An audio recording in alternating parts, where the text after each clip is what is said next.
welcome to Best of Fest, and I'm Leslie Lepage. I'm the director of the La Femme International Film Festival, and this is a podcast for everyone who wants to learn about everything about making content for a worldwide audience.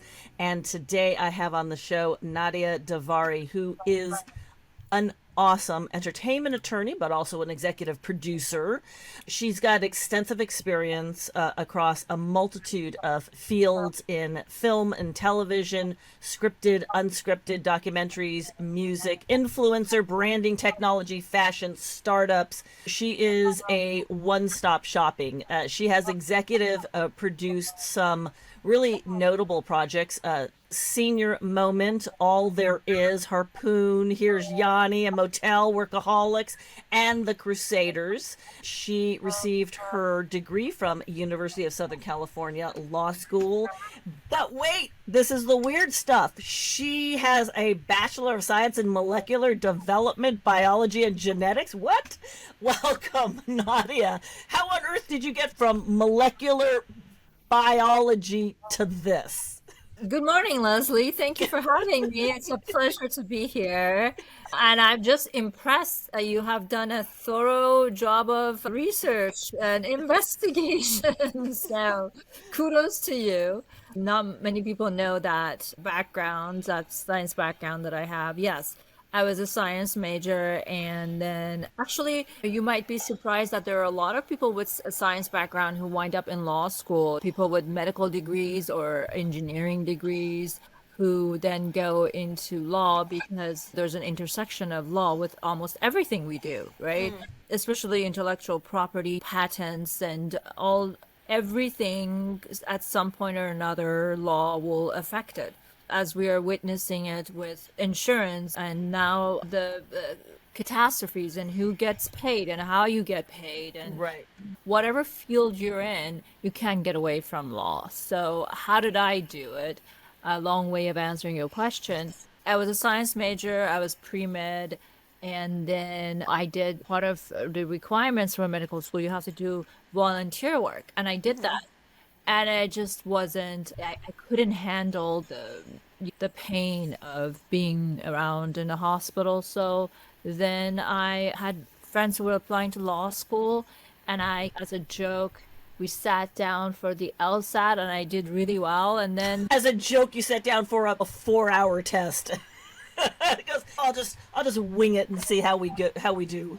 yeah, I took the MCAT, which is the entrance exam for medical school, and then Which is tough. which is very tough. And then LSAT is for law school. So Yeah. I like, what the heck? Let's take this one too. And I took that one.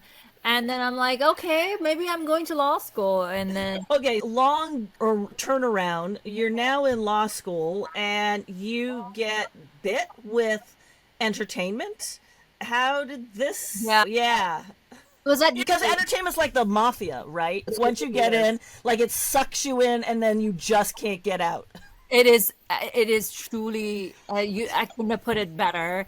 And Leslie, you have to tell me how you got into doing what you were doing, because that's exactly what it is. I was at USC. USC has a big emphasis on entertainment. Obviously, the film school is there too. And in our second and third year, we could take upper division classes anywhere in the university. And I took some classes at the business school at USC, the Marshall School of Business. And they were offering degrees in the business of entertainment. And that's really when it started. I had a class that was taught by agents from what is now WME and a manager. Right. And then I sat on some other classes, and then I took IP classes, and then I took entertainment law classes. And then I started working for an attorney while I was still in law school, who was right there at the Venice Boardwalk, and we were Wow. representing talent. It was in one of those Frank Gehry spaces, which then Snapchat took over. Okay. Yeah. I'm like, okay, then I guess this is what I'm doing. It's interesting because in Los Angeles, for those that are listening, you could throw a pebble. Excuse me. In Los Angeles, for those that are listening, you could throw a pebble and hit an attorney, right? What makes, in your viewpoint, a good entertainment attorney as opposed to a not so good entertainment attorney? And then I want to talk about where you've bridged the gap for you. So I don't want, it's a little It's bit a of a, double-edged sword. I know it's a double-edged sword. yeah. So invariably I have to talk about my colleagues, which I don't generally Well, like. don't name any names, but just Right. give me like the highlights of what people should be looking for in a good entertainment attorney. Sure. I remember when I was taking that class with the agent and the manager, we had a couple of books that were required reading. And one of them it was about how to become an agent, and they talked about how you have to start from the mail room, even with a law degree. And we've got Harvard law graduates working in the mailroom and working your way up and learning the process. I think the same thing applies to being a lawyer, being a good lawyer, good entertainment lawyer, having experienced it from different perspectives. I was a talent lawyer, and then I was in a studio. Then I did reality TV, non-scripted. Then I did TV. Then I did film. I think having those different perspectives gives you the 360-degree view. When you're picking your lawyer, yes, you want to be a lawyer, a traditional lawyer, but also understand the entertainment business, which is very unique and very jargon based. And you want your lawyer to know what the issues are and what to look for, what to emphasize, what are the things that they should be aware of. When picking an attorney, there's different types of attorneys, entertainment attorneys out there. There's ones that just deal with the production contracts. There are ones that just deal with securing the IPs. Let's talk about IP. When a writer is trying to secure an IP, what are the bullet points that they should be looking for or having their attorney look for so that they know and feel comfortable with the chain of title, that the chain of title is clean, that they're not going to have any problems when they try and flip this and sell this to a production company? Yeah, you said the magic words, chain of title. What does that conjure when you say chain of title, right? It's just IP, intellectual property. The word property pops in, just like real property, which is a house, say, or property, right? What you would traditionally think of as property. So this is intellectual property, very much similar to real property, like a house, a building, vacant land. You want to make sure that the chain is clean, the chain of title is clean. So, who created the original? Let's start with how we would traditionally make a movie, for example. Usually is based on written material. It could be based on a book, or it could be based on someone's life story, right? Then you want to secure those rights. And then after that, you are hiring a writer who has to write the script. So you're securing those rights. So you go chain of title from the inception to the second step. And then you want to make a movie based on it. So you have to have the rights to make a movie based on the written script, right? So now you've gone three steps. And then if the writer is a WGA member, is a guild member, then you have to make sure that you are compliant with the requirements of the WGA for the kind of project you're making. It has its own rules. And film has its own rules and the same different scales and how much you have to pay. So you take it from the inception to the end where you are making your audiovisual project. And I think a lot of, let's say, short filmmakers don't go ahead and copyright this chain of title for themselves. And they aren't aware that even the short script should be copywritten to secure their chain of title as well as the filmed short that they end up with, right? Let's say if they're using that as a proof of concept, a sizzle reel, something that they're, Absolutely. right? You bring up a very good point. You're talking about what if there was a proof of concept or a short film that came before the long form feature. So same thing. You would still start with the written material. It's just a mini version of the long feature film. Right. And you would do the exact same things. And then if you're now making a feature based on that short, you want to make sure that you have the right to make that. So if the producers are now changing, then you have to go back and get those rights from the people who made the short, and then actually, to be on the safe side, even secure the rights to the short film script. And then if it was based on any material, so you just now extended it a couple more steps because now you have that. And let's talk about copywriting for a minute. Yeah, please. Yeah, you bring up a very good point. I have clients who say we registered our scripts with the WGA, right? We mailed it in. And they go, oh gosh, it's copywritten because I mailed it in to the WGA. But you're going to tell us the truth. Yeah. Why?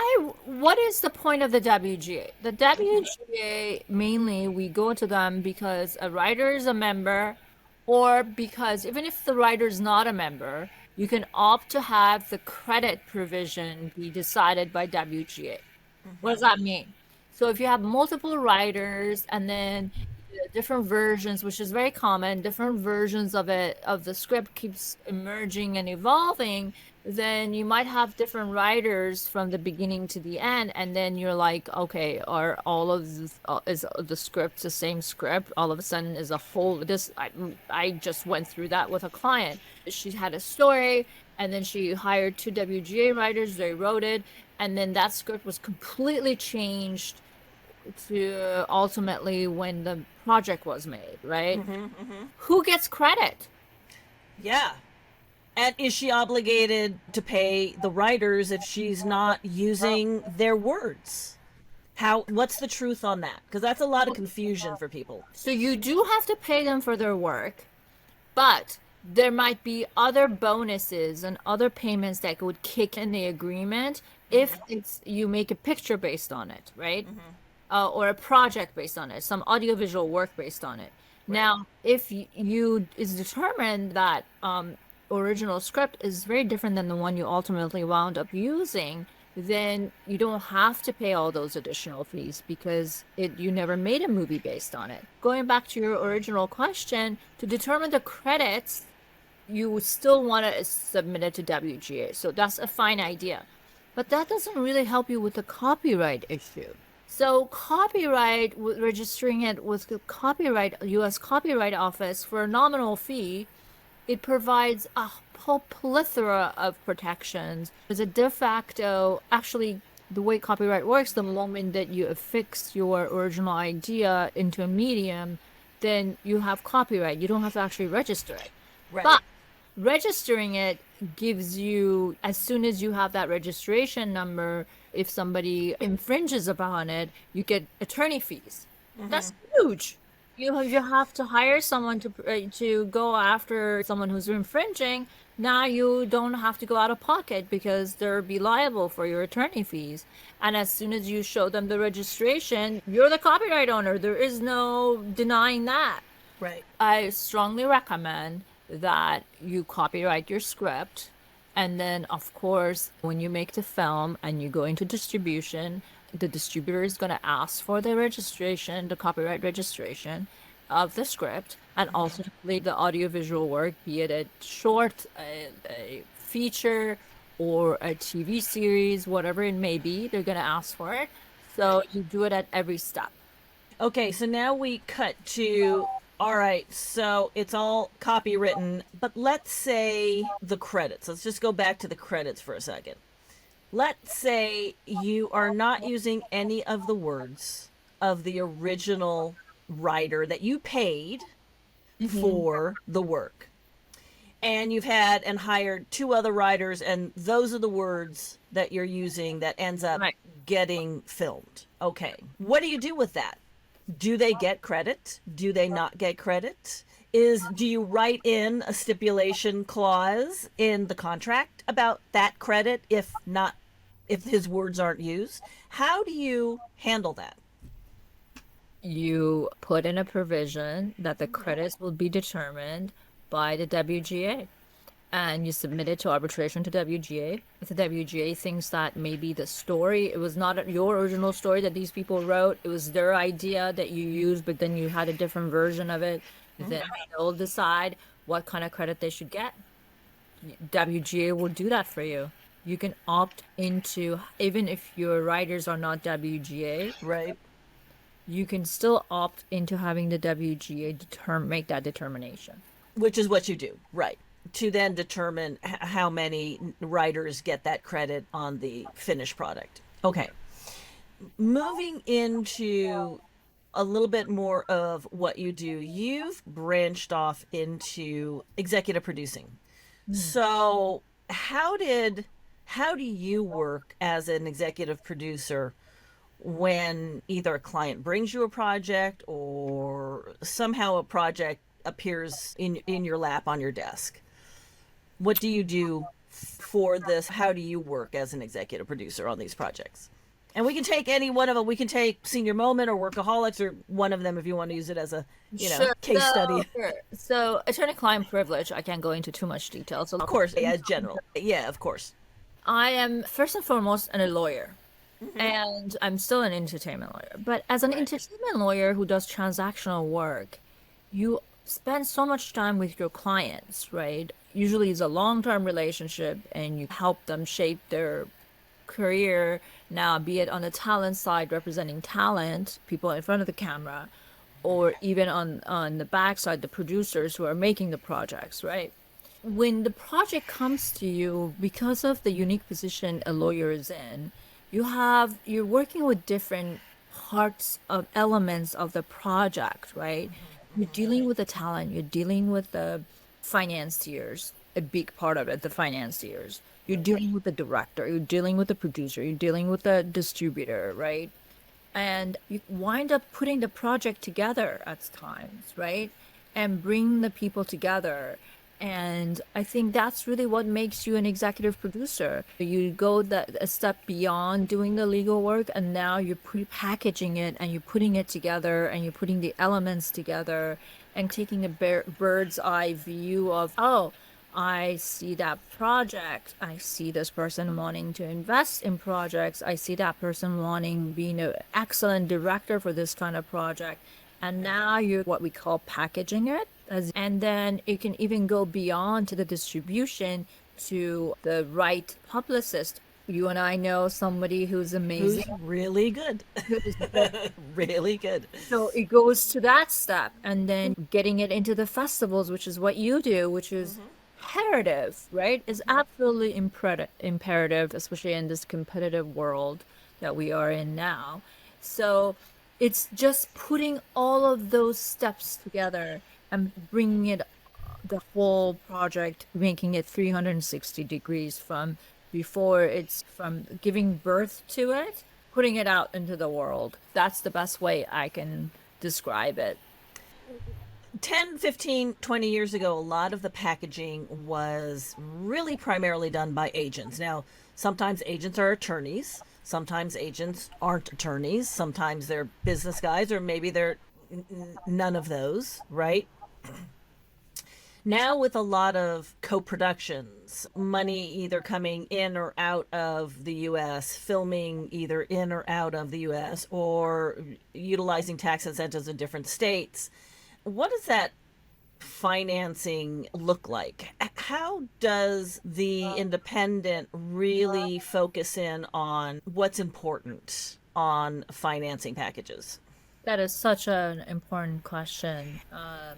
This only speaks volumes to how well versed you are in this business, Leslie. Let me clarify, take a step back a little bit. Sure, sure, sure. So packaging, I think in the context that I was using is slightly different than the way agents would package. Agents would put on they bring all their talent that is in the agency or in the management company and put it all together. And Yep, then yep. have a deal with a studio or somewhere where they can put it. Okay. So Right. the context that I was using was slightly different. Still packaging, but not maybe in the same traditional way, just bringing the different elements together. Maybe that's the better way of putting it. Sure. Bring different elements together. Now, let's come to your question about what do you do in this new environment? You have to think out of the box. You have producers or pull rabbits out of hat. They're magicians. I have so much respect for my clients. They do the impossible. Sometimes you're like first day of principal photography on a project I'm working on right now, shooting on the East Coast. The main lead couldn't be there. They had to find the main lead in 24 hours. And Right. one of the other actresses on the project brought in her friend. You're like sitting at the edge of your seat the entire time until this project is made. And you start looking, you mentioned tax credits. You kind of shop around to see where you can get the best tax incentives, because what are tax incentives? So it's the different states or countries providing money if you spend and you do business in those territories, right? Right. International co-productions have their own unique challenges because they have own set of rules of different territories, and then you may have to give up the ownership of the IP. You may not want to do that. And then if you're using guild members, then you have your fees change and it might increase. So you have to do a cost benefit analysis and have a really good budget put together and a good line Right. producer who can see where the savings are and what the benefits are and how it might increase in different ways because of the guild requirements Right. and the travel and all of that, right? But let's take it within the 50 state or within the United States, right? Sure. It changes where people start shooting in one Georgia, New Mexico, Mississippi. So people just look for different territories where they can get the most incentives. Recently, our governor in California announced that he wanted to make it more attractive and bring back production to California. What But does larger production, not for the indies. You got a floor in California of $1 million, which counts out 90% of the indies out there. still it's good. Still it's Still, it's good. good. Still, it's good. Still we're grateful. If you have one or two names and you've got a good writer attached, you're already at 1 million. Right. Leslie. Yeah, you do cut out a lot of the lower budget ones, but it's not a high number. You can easily reach that very quickly.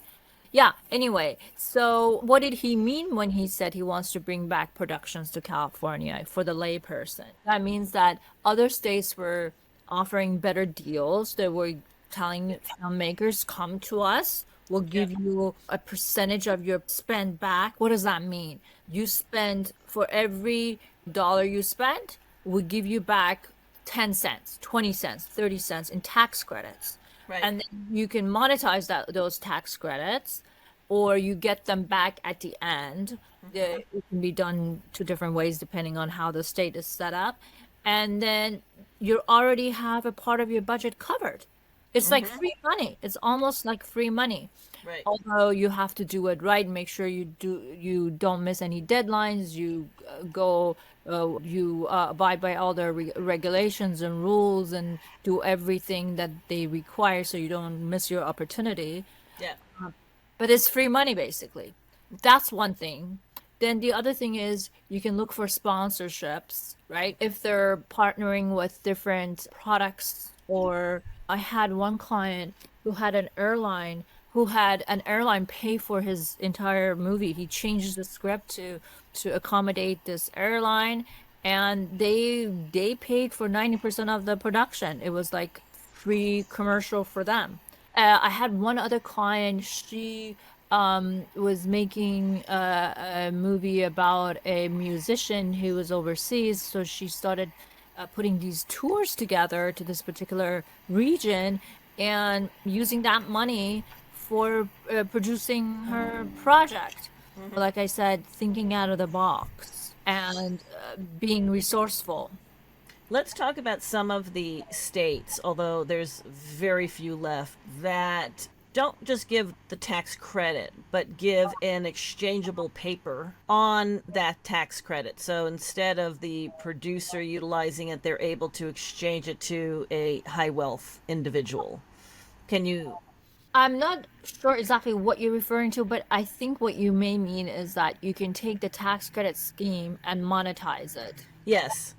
So you can either go to individuals who want to use Or, a or tax companies. Yeah.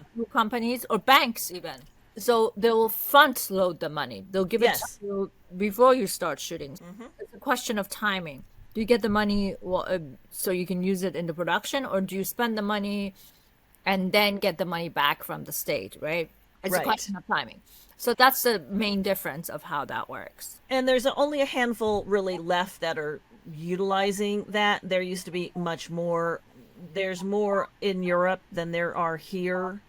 Speaking of Europe and the differences of Europe to us, the U.S. is a bit of a snob in that we start. This is our chief export is entertainment worldwide, more so than grain or anything else that we are exporting. Hollywood.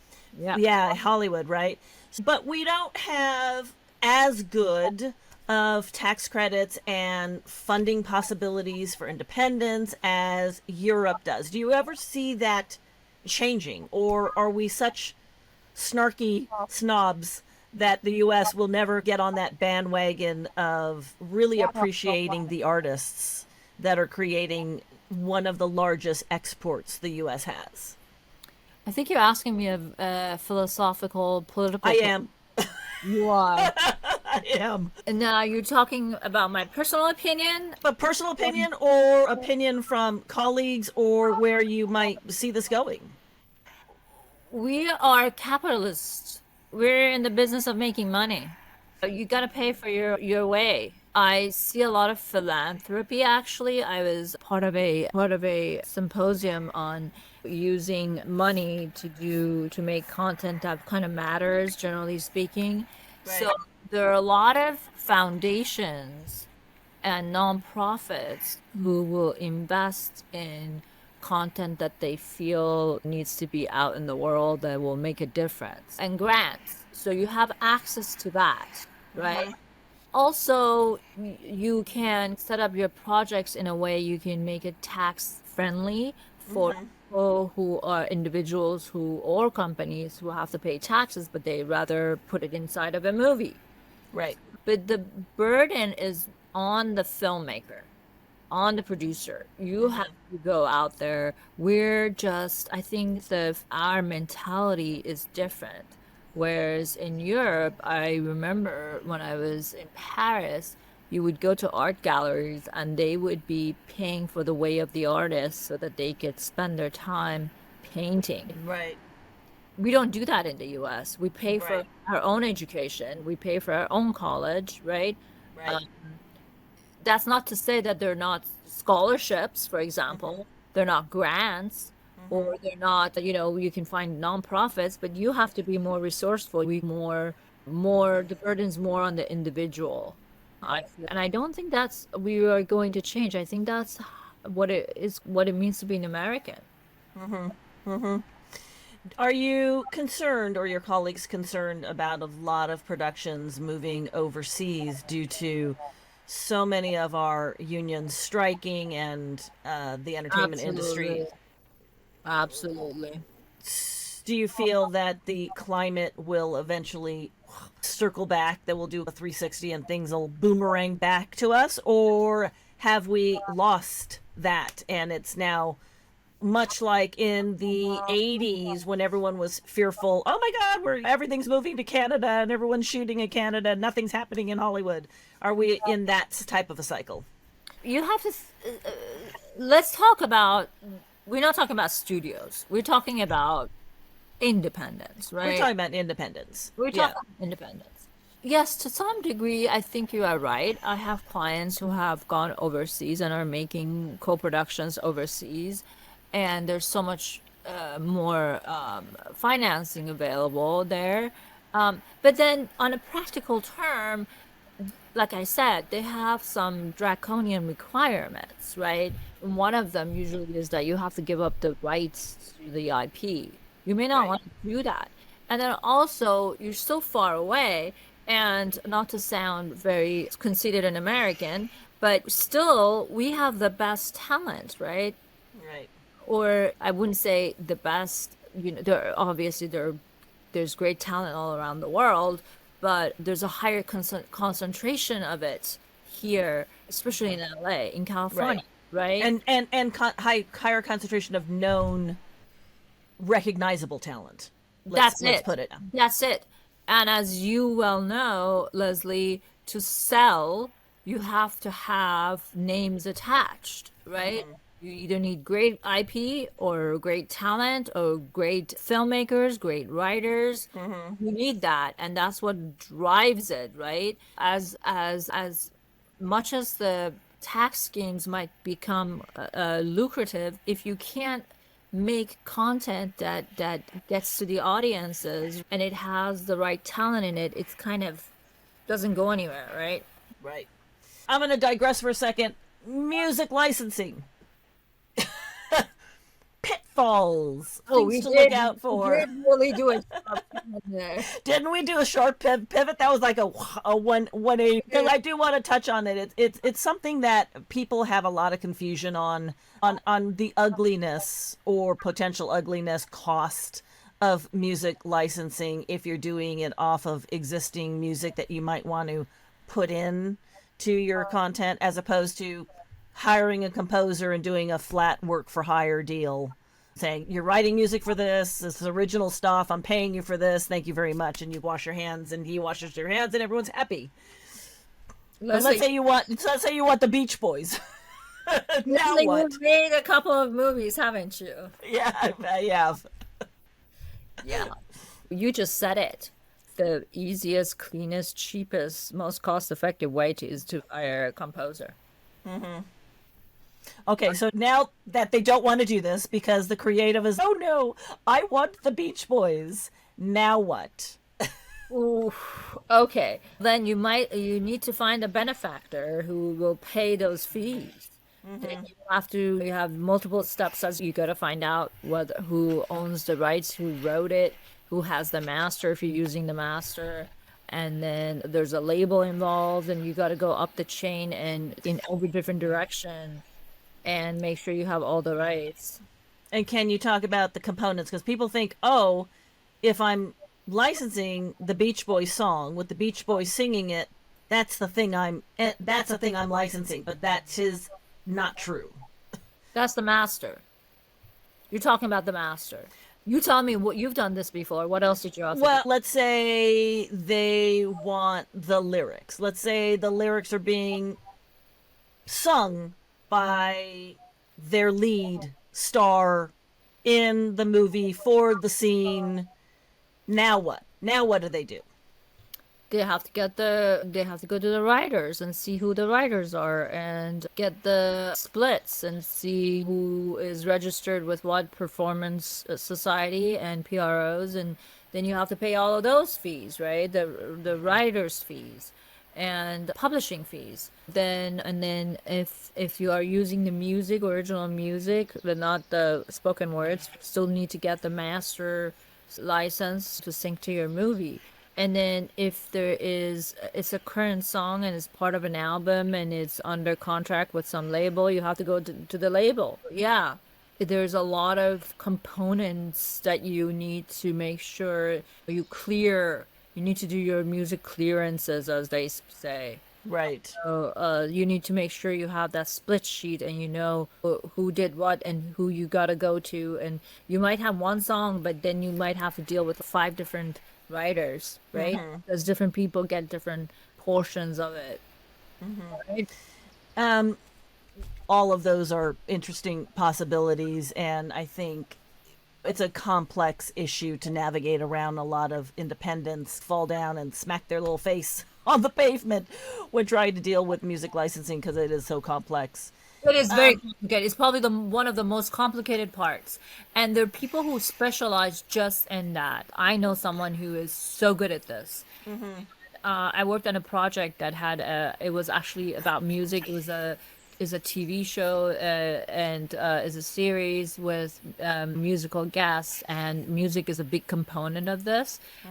We had someone whose sole purpose in life was doing those split sheets and licensing it and getting the masters and all of that. So it's not an easy task. You might sit there and say, "Oh my! When I was growing up, I loved this Beatles song, and my mom used to play Beatles all the time, and I really want this Beatles song in this film. It means so much to me." But the likelihood of getting "Hey Jude" is nil to very low. Not impossible, just really harder. You can get it, You but can get it, but harder. Yeah, spend a lot of money. exactly. Be prepared to spend a lot of money, and there's a lot of negotiations with back and forth with the other attorneys on the other side. There's going to be a lot of negotiation back and forth. And then your own lawyer you have to pay. Just be prepared to spend money. So really the studios have a way of distributing either in-house or with partners their content. Independents have to hustle at the markets distribution. What's your advice for that when either securing the deal, contract negotiations, what they should look out for?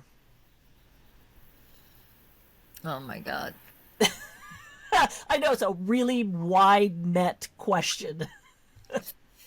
Oh my God. I teach an entire class. Of course you do. Of course. Of course. I know you do. I know.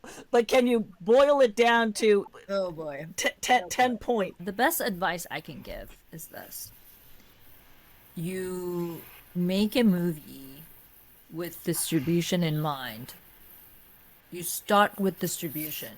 Who's my audience? Who's going to watch this? How am I going to get out there? Right? Remember when you were in English class, you had to make an outline and think about your audience before you put pen to paper? Kind of the same idea with a movie. Who do I, even at the casting stage, even at writer stage, hiring a writer, even hiring a director, right? What elements do I put in this so that I can attract distributors and platforms? And if it's going to go into streaming, I can attract those people. And then think about the festivals. Which festivals are you thinking of showing your movie? Who is it geared to? And then you would probably want to go to those festivals and try and make friends there and maybe get to know who runs those festivals and see what they're looking for, what kind of movies they pick, right? A lot of preparation on the front end, right? And then, as you said, festivals are a great way to get your project out there and in front of audiences, and a lot of distributors go to those festivals looking for content, right? And then if you have stars in your project and they're with different agencies, you can see if the agencies would be interested in representing your movie and picking it up. That happens a lot of times. And again, you gotta be resourceful and think out of the box. Excellent. Excellent. Last question. What's a bit of advice for filmmakers, producers, those going through trying to sell or create their content? It's funny. I get this asked almost at every seminar that I do, every panel I do. Keep creating. You have to keep creating. Keep making it. And don't wait for someone to hire you or give you a job. Get it out there. Write it yourself, act in it yourself, finance it yourself, produce it. Keep creating. Just create. Create, create. Thank you so much. You've been listening to Nadia Davari, an entertainment attorney in Los Angeles. Amazing. If people wanted to get a hold of you, shout out your website. www.davarilaw.net. There you go. Thank you so much for joining me on Best in Fest. If you want to see the video component, you can do so on the YouTube channel of International Film Festival. For all those that are listening to us on your favorite podcast platform, like us and pass us on to your friends. Thank you so much. You've been listening to Nadia Davari, entertainment attorney in Los Angeles. Thank you for having me.